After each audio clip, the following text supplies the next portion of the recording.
முதலமைச்சர் வேட்பாளராக ஸ்டாலினை முன்னிறுத்தியிருந்தால் திமுக வெற்றி பெற்றிருக்குமா என்ற கேள்விக்கு திமுக செய்தி தொடர்பாளர் டி.கே.எஸ். இளங்கோவன் பதிலளித்துள்ளார்.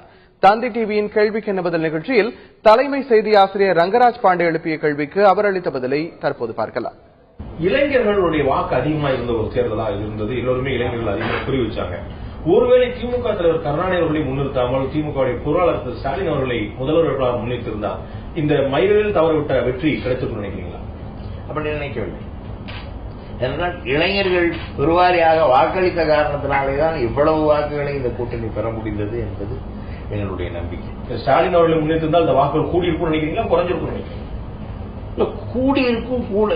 இப்பொழுது அதிமுகவுக்கு எதிரான வாக்கு திமுகவுக்கு வாக்களிக்க வேண்டும் என்கிற எண்ணம் பொதுமக்களை பொறுத்தவரை ஸ்டாலினா கலைஞரா என்கிற கேள்விக்கு அப்பால் திமுக ஆட்சிக்கு வர வேண்டும் என்ற எண்ணத்திலே வாக்களித்தவர்கள் தான் அதிகம்.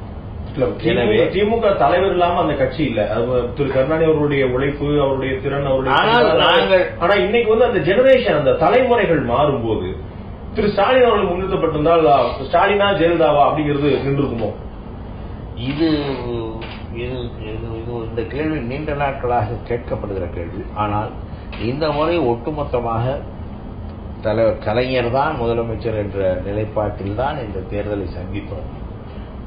ஸ்டாலினும் அதை சொல்லித்தான் மக்களை பல விஷயங்களை நம்ம பரிசீலனை பண்ணும்போது கூட்டணி கட்சியா, உள்கட்சி பூசலா, மதிமுக உள்ளிட்ட தனி அணி போட்டிட்டாலும் பல காரணங்கள் அலசி ஆராயும் போது முதல்வர் வேட்பாளர் யாரை முன்னிறுத்திருக்குங்கிறது ஒரு காரணமா இருந்திருக்குமான்னு கேட்கிறேன்.